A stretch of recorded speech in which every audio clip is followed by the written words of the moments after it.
Le Fils prodigue, titre de ce matin, donc encore une fois, bienvenue à l'Église baptiste centrale de la Rive-Sud. On trouve ça dans Luc, chapitre 15. Verset 11.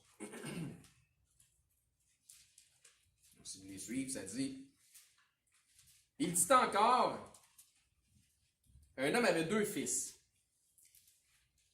Le plus jeune dit à son père: mon père, donne-moi la part de bien qui doit me revenir. Et le père leur partagea son bien aux 2 fils. Peu de jours après, le plus jeune fils, ayant tout ramassé, partit pour un pays éloigné, où il dissipa son bien en vivant dans la débauche. Lorsqu'il eut tout dépensé, donc il ne restait plus rien, une grande famine survint dans ce pays et il commença à se trouver dans le besoin. Il alla se mettre au service d'un des habitants du pays, qui l'envoya dans ses champs garder les pourceaux. Il aurait bien voulu se rassasier des carouges que mangeaient les pourceaux, mais personne ne lui en donnait. Demandez à Bélisaire s'il veut nous ouvrir le culte en prière, s'il vous plaît, frère. Merci beaucoup. Oui, mon Dieu.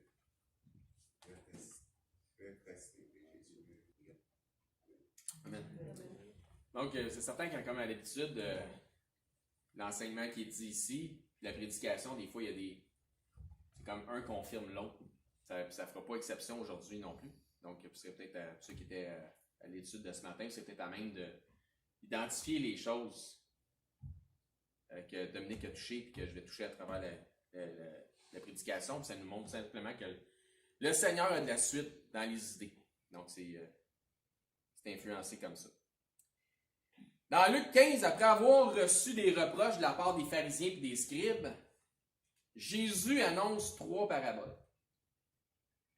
Les 3 paraboles ont le même raisonnement.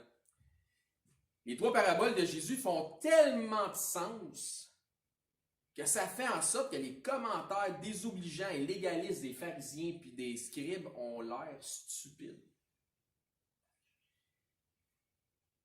C'est dans les 2 premiers versets de Luc que l'on voit les reproches des légalistes qui lui sont faits.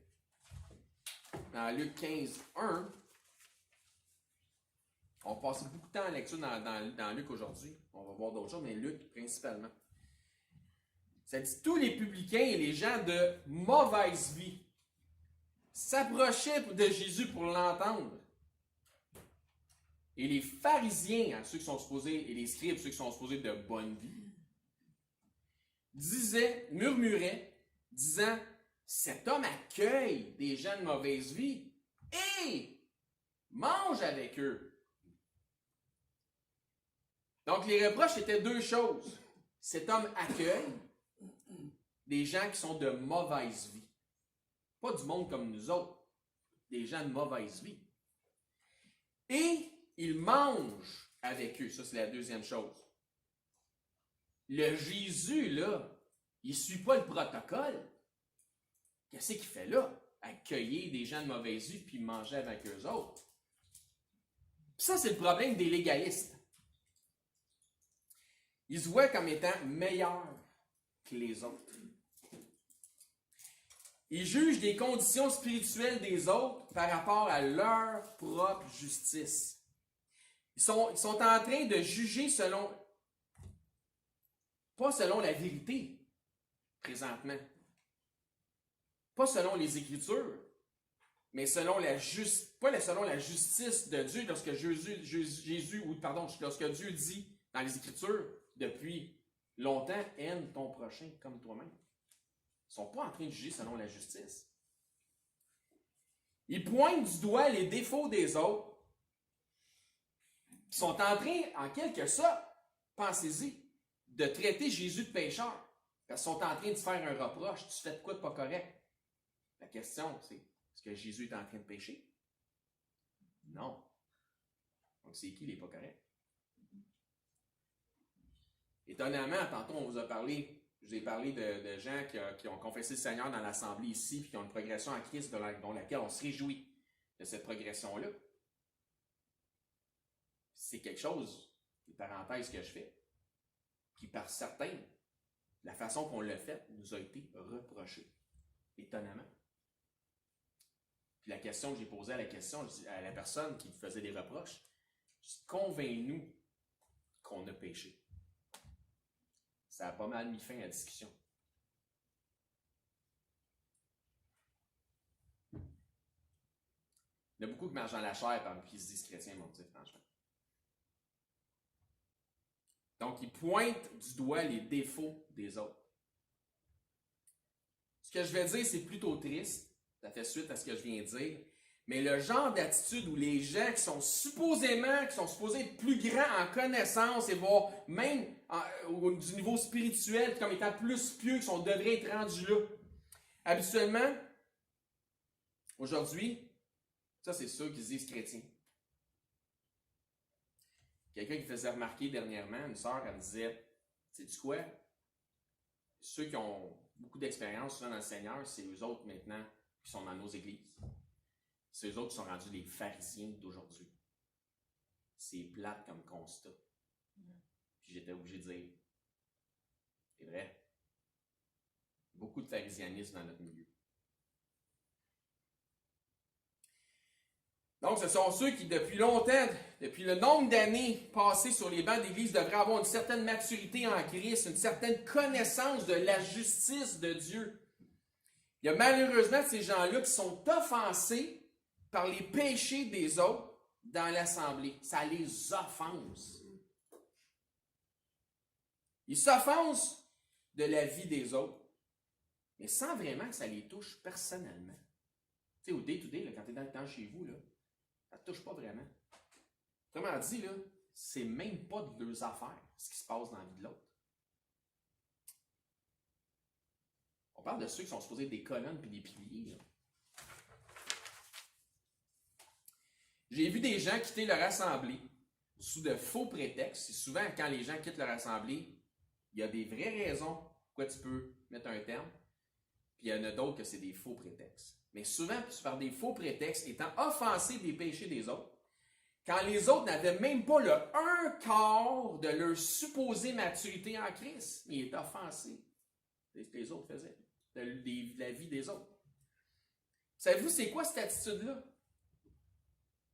C'est du pharisianisme. C'est de l'hypocrisie. Qu'est-ce que Jésus disait aux pharisiens hypocrites? On va le voir tantôt dans un texte. C'est de l'hypocrisie à la 3. L'hypocrisie au cube, ça. Écoutez-moi bien. Que celui qui pense se tenir debout ne prenne garde de tomber. D'être dans une assemblée et de dire « Oui, mais lui ceci ou elle cela ». De commencer à mettre de l'emphase sur les péchés des autres puis de juger les autres dans l'assemblée selon ce que tu comprends que sont leurs faiblesses respectives. Puis tu as peut-être raison, puis même si tu as raison, respecte donc la croissance des autres, prie pour eux, puis aime-les quand même. Ce que frère Dominique nous disait tantôt. Je ne suis pas arrivé, puis j'ai été ébloui par le Saint-Esprit, puis je savais tout du jour au lendemain. Il y a une croissance qui doit se faire, qui doit s'établir. Donc, prie pour eux, aime-les quand même. La question, c'est en es-tu capable? Ou si tu penses que tu es tellement meilleur, tellement plus juste, tellement moins pécheur, tellement plus pieux, plus dévoué envers ton Dieu, que les autres, là, sont indignes de ta présence. Si tel est le cas, comprends donc que ton péché à toi, c'est l'orgueil. L'orgueil, c'est la poutre dans ton œil.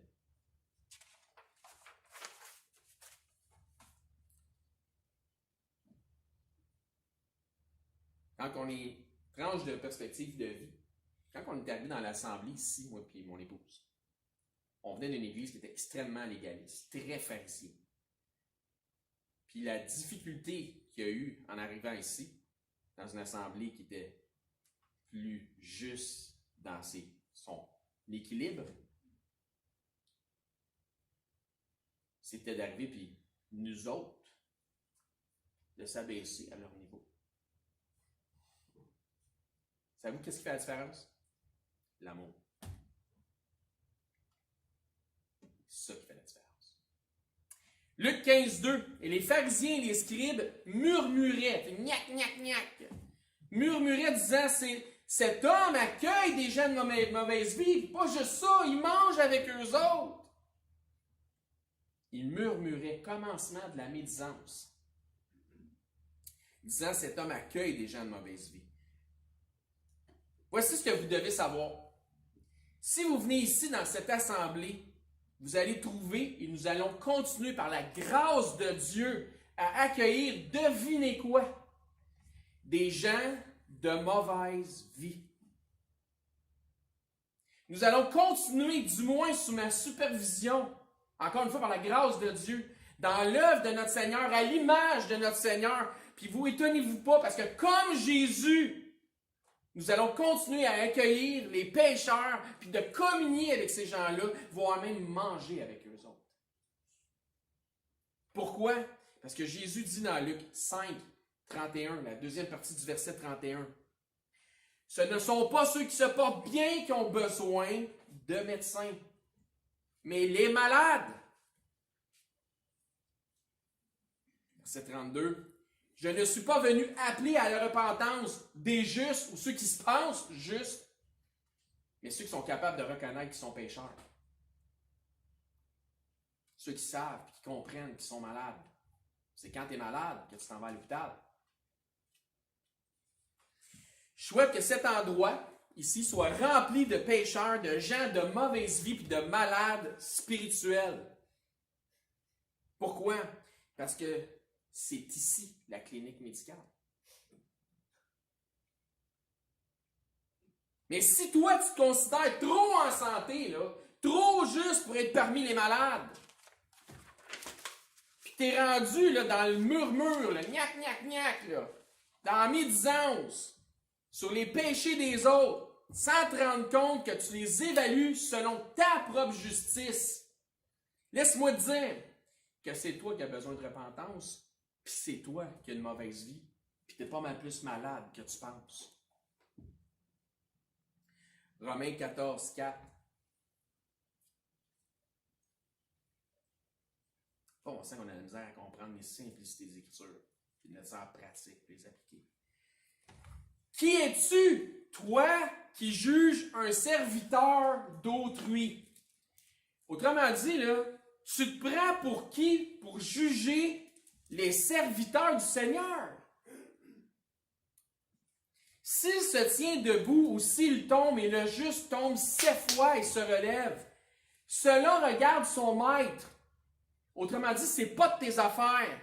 Fait que fais tes affaires, puis mêle-toi de tes affaires. Amen. Mais, il se tiendra debout, car le Seigneur a le pouvoir, le Tout-Puissant, a le pouvoir de l'affermir, d'en faire une colonne. Il est tout croche, puis il va finir droit comme une barre. Il va devenir un tuteur, un modèle. Si la personne vient dans l'assemblée, il y a de l'espoir que Dieu l'affermisse. Il y a des gens dans les églises qui sont rendus tellement complaisants, ça fait 10, 15, 25 ans qu'ils se promènent avec le Bible en dessous du bras pour que ça soit ces bancs des églises. Puis là, tout d'un coup, il arrive des nouveaux arrivants. Hein? Puis là, ça dérange. Bien évidemment, ces nouveaux arrivants-là, ils arrivent avec leur bagage rempli de philosophie du monde. Puis c'est normal parce que le Seigneur, il a un ménage à faire. Ils ont besoin de la guérison du Seigneur. Ils arrivent avec leur stigmate, avec leur bobo. C'est des malades. Ils arrivent à la clinique. Mais le Seigneur a le pouvoir de les affermir. Puis là, tu as quelqu'un qui est là depuis belle lurette. Là. Puis c'est comme si les péchés là, des nouveaux là, en Christ, ben, ça l'offense. Parce qu'il est rendu tellement au-dessus de tout ça. C'est comme si tout le monde qui devrait rentrer devrait être au même niveau que toi tout d'un coup, tu sais. Sinon, c'est quoi? L'assemblée dans laquelle tu étais, avant que ça te dérange qu'il y ait des pécheurs qui rentrent, c'est rendu plus une bonne église. C'était une bonne église avant qu'il rentre du monde qui ne sont pas à ton niveau. J'espère que le Seigneur va nous amener de plus en plus de malades ici, à Saint-Hubert. De plus en plus de gens de mauvaise vie, de plus en plus de gens avec des mauvaises philosophies mondaines. Ils vont arriver remplis du monde, puis de leur philosophie. Ils vont arriver ici. Ça va paraître, ça va transparaître. Puis c'est bien correct. Des gens avec des mœurs tout croche. J'espère qu'on va en avoir de plus en plus. C'est comme si quelqu'un qui rentre ici devait automatiquement être bien habillé, dans son bon sens, s'être coiffé, avoir l'air d'un chrétien. Sans bon, parabènes. Non. Jésus est venu sauver des tout croches. Jacques 2, verset 1.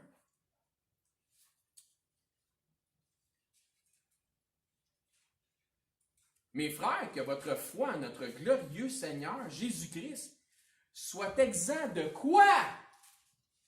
De toute acception de personne.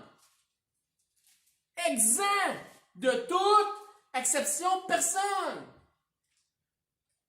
Supposez en effet qu'il entre dans votre assemblée un homme avec un anneau d'or, un habit magnifique, puis qu'il entre aussi un... Tu sais, il est... Avec un anneau d'or, il sent bon, il est bien habillé, il est side coiffé. Il a l'air d'un chrétien. Mais quand aussi un misérable, un qui est pauvre, misérablement vêtu, c'est un tout croche. Si tournant vos regards vers celui qui porte l'habit magnifique, vous lui dites, ah, toi, assis-toi ici à cette place d'honneur. Et si vous dites aux pauvres, toi, attends une minute, là, il n'y a plus de place pour toi, il reste debout dans l'arrière, là. Ou bien, viens t'asseoir dans les marches. Ne faites-vous pas en vous-même une distinction? Ah, regardez bien ça. Et ne jugez-vous pas sous quoi? L'inspiration de quoi? Des mauvaises pensées. Les mauvaises pensées de ton cœur. Tu pêches en faisant ça. La distinction que tu fais, c'est un péché.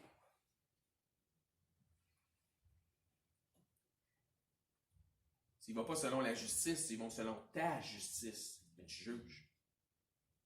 Mais tu ne juges pas selon ce que le Seigneur enseigne. Ce qui fait qu'une église est une bonne assemblée ou non, ce n'est pas sa grande spiritualité dans l'ensemble. Ce n'est pas ses différents programmes. Ah, c'est une bonne église, là. Ils ont une bonne école du dimanche. Ah, c'est une bonne église, là. Ils ont un ministère, ils ont quelque chose, des activités pour les enfants. Ah, c'est une bonne église, là. Ils ont des activités pareilles à l'église, ils ont fait un pique-nique, ils ont ci, ils ont ça. Ah, c'est une bonne église, la musique est bonne, la chorale est bonne, les gens ont des bonnes voix. C'est rien de ça. C'est pas le charisme du prêcheur, c'est pas le ministère d'évangélisation, quoi qu'il y a des choses qui sont importantes là-dedans. Comme je le disais, c'est pas la grande spiritualité et la grande piété, à la grande piété qu'on évalue une bonne assemblée. En fait, plus qu'il y a de nouveaux sauvés en Christ, comme ça devrait être, dans une assemblée, moins le niveau spirituel de l'assemblée va être élevé, donc plus il va être bas. Comprenez-vous ça? Est-ce que ça fait du sens?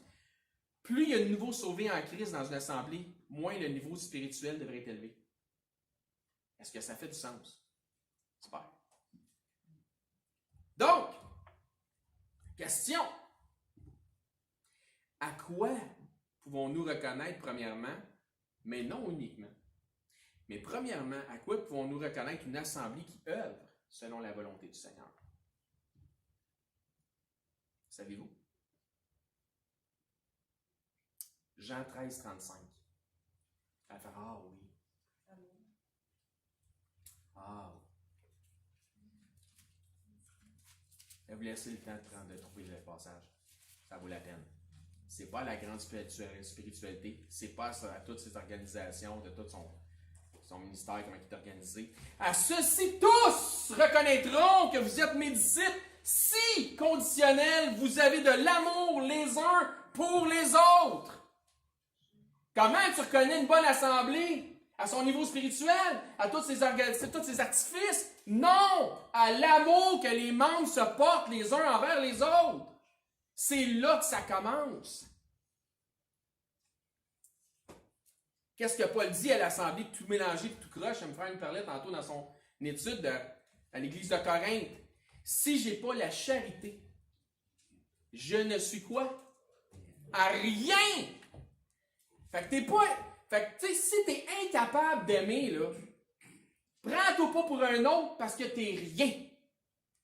Pas mal clair, ça?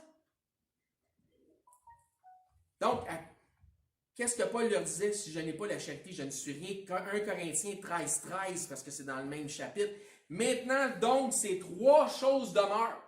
La foi, l'espérance, la charité. Mais la plus grande de ces choses, c'est la charité. L'amour. Donc, la question pour les jeunes et les moins jeunes en Christ, ici dans l'Assemblée, c'est en matière de ce qui est le plus important. C'est quoi qui est le plus important? L'amour. Donc, parfait. En matière de ce qui est le plus important, en matière de ce qui est la chose la plus grande, faites-vous partie du problème ou de la solution? En matière de charité, d'aimer ton prochain, d'amour fraternel, fais-tu partie de la solution ou tu fais partie du problème? Ouais, mais moi, à chaque fois que je vais à cette église-là, j'ai l'impression que le monde, il m'aime pas. J'ai l'impression qu'il y en a qui parlent dans mon dos, puis ils m'aiment pas, puis je suis pas aimé.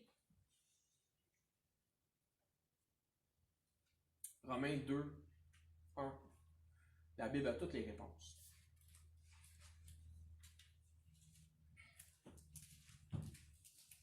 Ô toi, qui que tu sois, toi qui juges, selon ta propre justice, bien évidemment, tu es donc quoi? Inexcusable. Un passage qu'on a vu, ce mot-là, justement, dans l'herméneutique aujourd'hui. Inexcusable. Ouais, mais les gens, je pense que le monde ne m'aime pas. T'es inexcusable. Il n'y a pas d'excuse.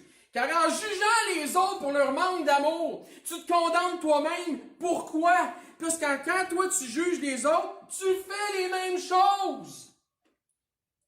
J'ai l'impression que je ne suis pas apprécié, que je ne suis pas aimé. Ben, tu vas faire quoi? Toi qui es supposé être une colonne et un pilier dans l'Assemblée. Manquer de charité toi-même, basé sur tes impressions. Mettons que tu as raison, puis c'est vrai que personne t'aime. Ça devrait être quoi la solution au problème? Aimer. Oh! On a une belle suggestion ici. Je vais dire amen à ça. Dans la vérité. Oui, effectivement, c'est bien complété. Fait que c'est faire quoi la solution au problème? Mettons que tu as raison, puis personne t'aime. Bon, pire que ça, c'est pas parce qu'on t'aime pas, c'est parce qu'on t'haït. Mettons que tu as raison. Tu vas faire pareil. Tout en portant des jugements. Donc, en faisant toi-même partie du problème. En étant toi-même coupable de ce que tu accuses les autres de faire. C'est ça qui fait du sens. Wow! Qui es-tu? Tu es inexcusable. Tu fais les mêmes affaires que tu juges les autres qui font. Donc, tu te rends toi-même coupable. Parce que ce que tu dis que les autres font qui n'est pas correct, tu rends l'appareil. Da! C'est ça la solution, faire pareil. Bon, mais savez-vous, c'est quoi la solution? Deux choses. La première, c'est quoi? Aimer. M plus. Savez-vous, c'est quoi la deuxième? M encore plus. M plus, puis M encore plus. Hein? Voilà deux solutions. C'est aussi simple.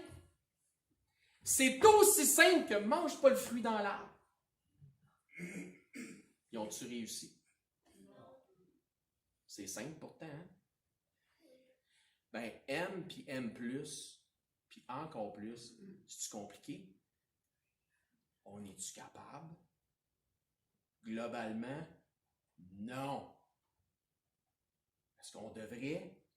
Oui. On ne comprend pas c'est quoi mettre la charité en pratique. Je vous le dis, là, je vous le dis comme une exhortation, mais c'est un fait.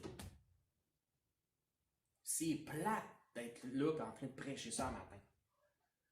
On a besoin de l'entendre. Donc, dans Luc 6, verset 27,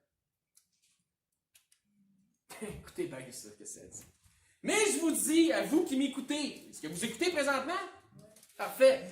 Aimez vos ennemis, faites du bien à ceux qui vous haïssent. Ben, l'impression qu'ils ne m'aiment pas. Qu'est-ce que tu vas faire? Aime puis aime plus. Bénissez ceux qui vous maudissent, priez pour ceux qui vous maltraitent. Hey, imagine-toi.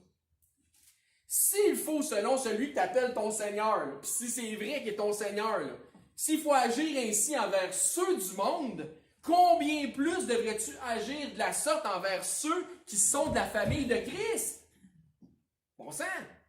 Soyez patients les uns envers les autres. Chacun a son rythme de croissance, comme on entendait ce matin, mais le Seigneur a le pouvoir de l'affermir en son temps. Parce que c'est Dieu qui donne l'accroissement. Soyez patients les uns envers les autres. On n'est pas tous arrivés au même rythme en même temps. Ou à la même place. Chacun a ses défauts, vrai. Chacun a ses péchés, vrai. Chacun a sa vie de pécheur converti, puis son bagage, ses stigmates, puis chacun doit être enseigné. Le disciple-là doit prendre le temps de s'opérer dans le disciple. Ça prend du temps. Soyez patients les uns envers les autres. En attendant, aimez-vous. Colossiens 3,12. Ainsi donc, comme des élus de Dieu, saints et bien-aimés, revêtez-vous d'entraide, de miséricorde, de bonté, d'humilité, de douceur, de patience. Verset 13. Supportez-vous les uns les autres, et si l'un a le sujet de se plaindre de l'autre, pardonnez-vous réciproquement. Pas offense-toi, là. De même que Christ vous a pardonné. Là, ça dit quoi après? Pardonnez-vous aussi. Mais par-dessus toute autre chose, attendez, mais par-dessus toute autre chose, il vient de dire un paquet d'affaires importantes, là. Mais par-dessus tout ce que je viens de dire là, qui est important, revêtez-vous de la charité, qui est le lien de la perfection. Parce que la charité, comme j'ai déjà dit, c'est le binder, c'est le béton qui fait en sorte qu'on reste ensemble le temps qu'on arrive tous au même niveau éventuellement. Et ce qui fait qu'on s'endure et qu'on se respecte. Donc, au lieu d'avoir de la charité, puis de l'humilité, puis etc., savez-vous ce que le chrétien moyen d'aujourd'hui fait à la place d'avoir de l'humilité et de la charité? Quand son égo est froissé, puis qu'il a l'impression que personne ne l'aime, il quitte l'assemblée. Par orgueil. Son égo est froissé. Fait que je vais me trouver une autre option. C'est comme si là, les instructions bibliques qu'on vient de lire là, ont plus aucune importance. Moi, j'ai une nouvelle importante. Newsflash! Pow! On va passer l'éternité ensemble! Fait qu'habitue-toi tout de suite! Luc 15, 1. Tous les publicains et les gens de mauvaise vie s'approchaient de Jésus pour l'entendre, et les pharisiens et les scribes murmuraient, disant, cet homme accueille des gens de mauvaise vie et mange avec eux, mais il leur dit cette parabole. Là, Jésus va leur clouer le bec à ces médisants-là par 3 paraboles. Les 2 premières sont plus courtes, mais bien imagées. Puis la première parabole, c'est celle de la brebis égarée. Puis je paraphrase la parabole pour gagner du temps, parce que comme je l'ai dit, c'est un message qui est un peu plus long. Il leur dit, qui de vous ayant 100 brebis, en perdant une, ne laisserait pas les 99 autres, ensemble, en sécurité, dans la sécurité du nombre du troupeau, part à sa recherche, trouve sa brebis perdue, puis il va pas être super heureux de retrouver sa brebis avant que quelque chose de grave lui soit arrivé. Je sais que vous n'êtes pas tous des bergers, fait que des fois, on comme pas trop sûr des moutons, ça nous intéresse. Là. Bon. Donc, il dit qu'il va automatiquement, ce berger-là va automatiquement avoir plus de joie pour la brebis retrouvée que pour les 99 autres qui sont déjà en sécurité. Puis ensuite, il passe à la deuxième parabole. Il dit qu'il y avait une femme, elle avait 10 pièces d'argent, donc des drachmes, puis elle en perd une. Puis là, elle se met, là, peut-être que celle-là, vous allez plus vous identifier. Puis là, elle se met à allumer une lampe, elle fait le ménage de la maison, puis finalement, elle la trouve. Puis quand elle l'a trouvée, elle devient toute joyeuse. Elle a vu que tout le monde se réjouisse avec elle, parce qu'elle a retrouvé sa pièce perdue.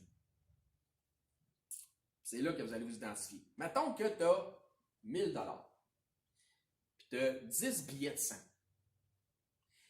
Tu comptes ton argent, puis tu fais comme 900. Là, tu fais comme, il m'en manque un. Il y en a 2 de collés, c'est sûr. Tu repars. 1, 2, 3, 4, 5, 900. Hein, je n'avais 10. Tu sais que tu sais, là, tu te dis, ben non. Fait que là, tu sais que t'en avais 10, t'en avais 1000, puis là, t'arrives à 900. Ah, tu vois, pas grave. Voyons donc. C'est juste 100 $. M'en reste 900. M'en fous. Ah ouais? Tu vas te concentrer sur ces 9 billets qui restent. Ou tu vas te mettre à te poser des questions. Tu vas dire, attends une minute, il est où? Qu'est-ce que j'ai fait? Où que j'ai été? Attends une minute, es-tu dans mon manteau? Es-tu dans ma chambre? Es-tu dans mon char? Es-tu dans... Il manque 100 $. C'est que j'ai fait avec ça. Attends, va loin dehors. Es-tu au vent? Tu vas prendre une lampe de poche, tu vas checker en dessous des meubles. Puis finalement, tu trouves ton 100 $ qui manque.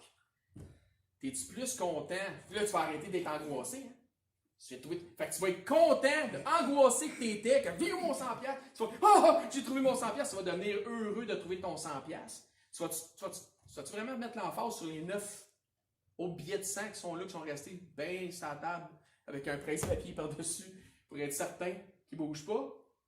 Ou tu vas être plus content pour ton 100 $ que tu avais perdu, parce que de perdu qu'il était, il est retrouvé. Tu vas avoir l'impression que tu viens de faire 100 $.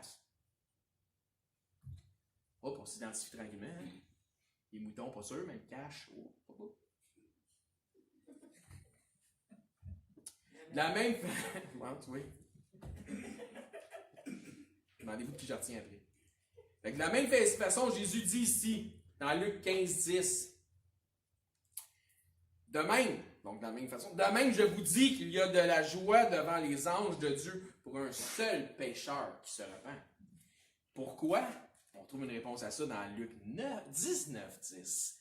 Car le Fils de l'homme est venu chercher et sauver ce qui était perdu. OK? Bon. Ces 2 premières paraboles répondent à la médisance des pharisiens et des scribes du fait que Jésus accueillait et mangeait avec les pécheurs. Parabole numéro 1, la brebis perdue, celle qui s'est aventurée loin du troupeau, représente les gens de mauvaise vie que Jésus est venu chercher. Parabole numéro 2, la drachme ou la pièce perdue, représente encore ceux qui étaient perdus. Il faut comprendre que pour les pharisiens et les scribes, Jésus était supposé représenter à leurs yeux un personnage religieux. Hein, il l'appelait rabbi, blablabla. Il aurait dû manger avec eux autres, pas avec les tout croches. Il ne suivait pas le protocole. Selon eux, les péagers, donc c'était des prêtres en nation, des collecteurs d'impôts, des curas, donc dans le latin, n'étaient pas dignes d'être en présence d'un rabbi. C'est pourquoi Jésus leur dit dans Matthieu 23, 13, je fais la lecture, « Malheur à vous, scribes et pharisiens, quoi? Hypocrites! Parce que vous fermez aux hommes le royaume des cieux, vous n'y entrez pas vous-même et vous ne laissez pas entrer ceux qui veulent entrer. » Donc, les scribes et les pharisiens étaient sélectifs. Donc, les 2 premières paraboles sont courtes et parlent de gens qui travaillent fort pour trouver quelque chose qui a été perdu. Mais la 3e parabole est plus longue, puis elle est un peu différente, puis elle est connue comme étant la parabole du fils prodigue, et non pas du fils prodige, hein, pour les dyslexiques de ce monde, comme plusieurs le disent. Il n'était pas prodigieux, il était prodigue. Donc, tel que Frère Blouin l'a déjà mentionné, ça devrait probablement s'appeler la parabole du bon père, mais pour les besoins de la cause, fils prodigue. Prodigue veut dire qu'il dépense, qu'il dilapide son bien, puis qu'il est dépensier. Je ne sais pas si ça vous fait penser à du monde que vous connaissez, mais en tout cas. Luc 15, 11, donc on va faire un bon bout de lecture pour la 3e parabole. Il dit encore un homme, ça c'est le texte d'ouverture, il dit encore un homme avait 2 fils. Vous avez remarqué que j'accélère le tempo, c'est normal. Le plus jeune dit à son père, mon père, donne-moi la part de bien qui doit me revenir. Et le père leur partageait son bien. Attendez, il leur partage. Un fils, 2 fils, il split. Peu de jours après, le plus jeune fils ayant tout ramassé, partit pour un pays éloigné où il dissipa son bien en vivant dans la débauche. Lorsqu'il eut tout dépensé, il y eut une grande famine qui survint dans ce pays et il commençait à se trouver dans le besoin. Donc, il était dans la disette. Il alla se mettre au service d'un des habitants du pays, puis il pogne la job de vidange que personne ne veut faire. Il l'envoya dans ses champs garder les pourceaux. Tu sais, le plongeur dans le restaurant. Il y a quelque chose que personne ne veut faire. Étant entré dans lui-même, il se dit, combien de mercenaires chez mon père ont du pain en abondance et moi ici je meurs de faim. Savez-vous quoi qu'un plongeur c'est méprisé dans un restaurant parce qu'il fait un job que tout le monde peut faire. Mais il fait un job que personne ne veut faire. C'est pour ça qu'il devrait être mieux payé que les autres. Okay? Fait que c'était pas du mépris, au contraire. Je lève mon chapeau aux plongeurs de ce monde. Donc, il était entré en lui-même, il se dit combien. Donc, il voulait se rassasier des carouches que les pourceaux mangeaient, donc les cochonneries qu'il donnait aux cochons, il en aurait mangé lui-même tellement qu'il avait faim, mais personne ne lui en donnait. Il était rentré en lui-même, il se dit combien de mercenaires, tu sais, du monde que mon père embauche, chez mon père, ils ont du pain en abondance, les autres, ils mangent, ils ont le ventre plein, puis moi, je crève de faim. C'est mon père. Là, il réfléchit. Là, c'est drôle, le ventre vide, là, ça réfléchit bien. Puis je me lèverai, j'irai vers mon père, puis je lui dirai, mon père, j'ai péché contre toi, puis contre le ciel. Puis je suis pas digne d'être appelé ton fils, fait que, écoute, traite-moi comme un de tes mercenaires. Notez le fils a un esprit repentant. Toujours dans Luc 15, verset 20. Il se leva et alla vers son père, comme il était encore loin. Son père le vit, et ému de compassion, court se jeter à son cou, l'embrasse. À la différence de ceux qui ont cherché la brebis ou la pièce, le drache, ici le père attend le retour de son fils perdu. Au lieu de chercher et de courir après, il l'attend. Mais il n'en est pas moins perdu pour autant. Le fils lui dit, mon père, il dit exactement le scénario qui s'était fait. Hein. Il dit, j'ai péché contre le ciel, contre toi, je ne suis pas digne de t'appeler ton fils. Puis le fils étant parti avec son héritage, il a tout dilapidé, mais il était finalement revenu dans quoi? Dans son bon sens. Il y en a qui sont partis d'ici, là, puis on attend encore qu'ils reviennent dans leur bon sens. Mais le père dit à ses serviteurs, apportez vite la plus belle robe. Il n'a même pas laissé finir son scénario. Tu n'as pas besoin d'en dire plus que ça. Apportez vite la plus belle robe et la revêtez. Mettez-lui un anneau au doigt et des souliers aux pieds. Il était tout croche. Le Seigneur a le pouvoir de la fermer.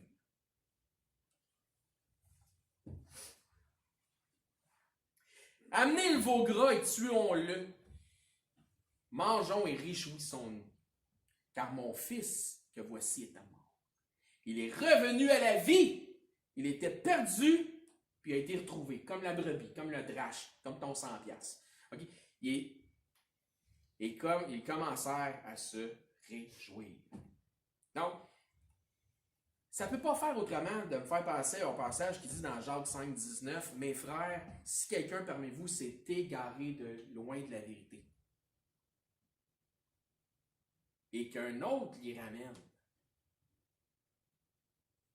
qu'il sache que celui qui ramènera un pécheur de la voie où il s'était égaré sauvera une âme de la mort et couvrira une multitude de péchés. » Jacques 5, 19 et 20. Peut-être qu'il y a certaines personnes qui devraient être avec nous autres aujourd'hui ici, aujourd'hui, sont peut-être juste pas encore venues dans leur bon sens. Peut-être qu'il y aurait juste besoin d'un petit coup de fil, d'un petit texto, pour les encourager et leur dire « Hey, on t'attend. » Luc 15, 25. Or, le fils aîné était dans les champs. Lorsqu'il revint, il s'approcha de la maison, il entendit de la musique et des danses. Qu'est-ce que c'est ça? Il y a un party. Il appela un des serviteurs et lui demanda qu'est-ce que c'était. Ce serviteur lui dit « Ton frère est de retour. » Et parce qu'il l'a trouvé en bonne santé, c'est un peu comme celui qui a trouvé sa brebis, avec qui arrive de quoi de malheureux. Mais ton père a tué le veau gras. Il se mit en colère. Il ne voulut pas entrer, tu sais, lui qui était supposé être proche du Père, pieux, tu sais, puis etc. Son père sortit, il pria d'entrer, il dit « Hey, viens-t'en! » Mais il répondit à son père « Voici, il y a tant d'années que je te sers, sans avoir jamais transgressé tes ordres, la loi. Et jamais tu m'as donné un chevreau pour me réjouir avec mes amis. » Attends une minute. Quand il a dispersé les biens, son père, le père, il les a donnés aux deux. Ben, il y en a un qui est allé dilapider ses biens. Puis l'autre qui a gardé ses biens, mais il a profité de quoi? Ça, c'est comme mes gars qui travaillent, mais ils ne payent pas plus bourse. Vous comprenez? Ils ont chacun leur job. Hein? Ils dorment chez nous, ils servent de l'Internet, ils ont toutes les commodités. Puis l'argent reste dans le compte de banque. Ben, lui, c'est la même affaire. Il a eu sa part, mais il a quand même continué à profiter des biens que le père lui donnait. Tandis que l'autre, il est parti, puis il ne profitait pas de ce que le père lui donnait, il a tout dilapidé ses biens. Et quand ton fils est arrivé, celui qui a mangé ton bien avec des prostituées, c'est pour lui que tu as tué le veau gras. L'esprit des scribes et des pharisiens, c'est tu accueilles et tu manges avec des gens, tu sais, mon frère juif peut-être, des gens de mauvaise vie. Comprenez-vous le parallèle? Mon enfant, lui dit le Père, verset 31, tu es toujours avec moi et tout ce que j'ai est à toi, tu vois-tu? Tu sais, je t'ai donné ta part à toi aussi, j'ai donné la part à ton frère, je t'ai donné à la tienne, mais tu as profité de tout ce qu'il y avait ici pareil, pendant que ton frère, il n'en profitait plus. Mais il fallait bien s'égayer et se réjouir parce que ton frère, que voici, était mort, puis il est revenu à la vie parce qu'il était perdu, puis il est retrouvé. Vous avez la connaissance, mais vous voulez tous garder pour vous autres. Vous avez de la connaissance, mais votre esprit n'est pas en ordre. Vous n'êtes pas dans votre bon sens. Matthieu 23, 27. Malheur à vous, scribes et pharisiens, hypocrites, parce que vous ressemblez à des sépulcres blanchis. On dirait en bon québécois, mon espèce de pourri. OK? Vous ressemblez à des sépulcres blanchis, donc la pourriture en dedans, qui paraissait beau au dehors, pardon. Pas se tromper, mais qui au-dedans, ça plein d'ossements, de morts, de toutes sortes d'espèces d'impuretés, ou dans d'autres textes, ça veut dire toutes sortes de pourritures. Vous êtes de même, au dehors, vous paraissez juste aux hommes, mais au-dedans, vous êtes plein d'hypocrisie et d'iniquité. Il y a trop de pharisianisme dans nos milieux. Vous avez l'air spirituel, mais vous êtes hypocrite. Vous êtes spirituel du dehors, en apparence. Parce que tu as ta Bible en dessous de ton bras. Tu connais des versets, des chapitres par cœur. Mais en dedans, pas en tout. Donc le parallèle avec Luc 15, 28, il se mit en colère et ne voulut pas entrer. Son père sortit, le pria d'entrer. Qu'est-ce que Jésus dit aux pharisiens et aux scribes? Vous pouvez entrer. Vous pensez que vous êtes dedans, mais vous n'êtes pas dedans. Vous pouvez entrer. Vous aussi, et partager la réjouissance avec les repentis qui étaient de mauvaise vie. On va terminer sur une instance similaire qui est arrivée à l'apôtre Paul et Barnabas dans Actes 13, 44.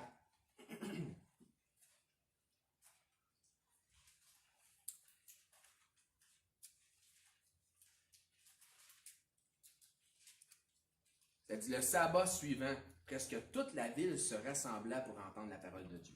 Hey, c'est du monde, ça.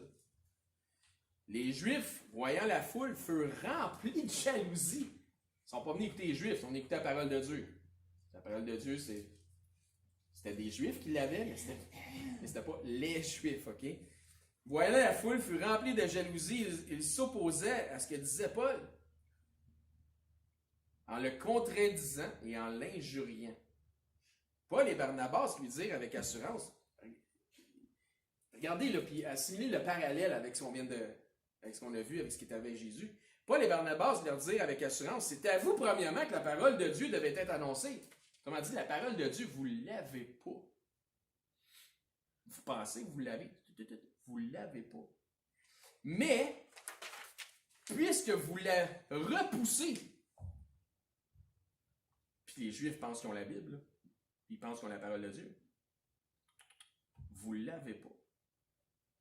Puisque vous la repoussez et que vous vous jugez vous-même indigne de la vie éternelle, donc digne d'aller en enfer, voici, nous nous tournons vers les païens. Verset 47. Car ainsi nous l'a ordonné le Seigneur, je t'ai établi pour être la lumière des nations, pour porter le salut jusqu'aux extrémités de la terre. Les païens se réjouissaient en entendant cela, donc tu sais, les tout croches de mauvaise vie. Ils glorifiaient la parole du Seigneur et tous ceux qui étaient destinés à la vie éternelle crurent. Comment tu fais pour être destiné à la vie éternelle de chaque croire? Voyez-vous les similitudes entre le passage de Luc 15, donc les paraboles, puis toute l'équipe, puis les scribes, puis les pharisiens qui disent que Jésus n'est pas correct, puis Acte 13, des Juifs frustrés qui injurent Paul, donc, etc. Sauf que Paul ici, au lieu de passer par une parabole, il va leur dire carrément ce que Jésus disait en parabole. Comme le deuxième, donc, vous êtes indigne de la vie éternelle. Vous êtes jugé vous-même indigne. C'est assez straight. Tout comme le deuxième fils qui ne voulait pas, par frustration et envie, rentrer dans la fête du retour de son frère, vous vous jugez vous-même indigne de la vie éternelle. Voyez-vous le parallèle? Parfait. Je vous confirme ceci. Si demain il devait entrer ici, puis arriver le retour demain, on va dire dimanche prochain, le retour de tous les fils, parce que dimanche, demain, la porte va être fermée. Mais le retour des fils et des filles prodigues, qui ont déjà passé les portes de cette assemblée, ben, on n'aurait pas assez de place pour loger tout le monde. Il faudrait faire plusieurs services. Conclusion. Êtes-vous en mesure d'avoir de la charité et de la compassion envers les faiblesses des autres? Peu importe comment le message vous a impressionné aujourd'hui, puis si jamais ça vous a impressionné, vous souvenez-vous où vous étiez et dans quel état vous étiez quand le Seigneur est venu vous chercher? Des fois, on oublie d'où on vient. C'est pour ça qu'on est plus facile à juger les autres qui sont rendus.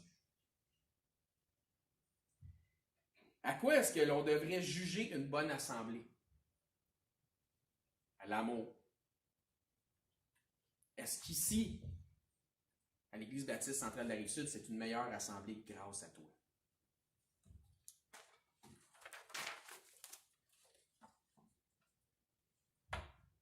On est une assemblée ici, justement composée de plusieurs qui sont partis, puis gloire à Dieu, qui sont revenus, qui sont de retour. Spécial, hein? Gloire à Dieu. Est-ce que quelqu'un à qui vous avez pensé aujourd'hui à travers les messages, que le Seigneur vous a mis à cœur, puis vous vous dites, ça fait longtemps qu'on n'a pas entendu cette personne, ou on n'a pas vu cette personne-là. Donneriez-vous un petit coup de fil, enverriez-vous un petit texto, un petit coup de fil d'encouragement à cette personne cette semaine. Allez-vous le faire. Invitez donc cette personne, ou ces personnes, s'il n'y en a plus qu'une, pas obligé que ce soit une seule personne, à venir prendre une bouchée avec nous autres dimanche prochain. C'est le fun de les revoir. Amen. Limoges, combien de temps reste? Formation, c'est Dieu pour ta parole ce matin.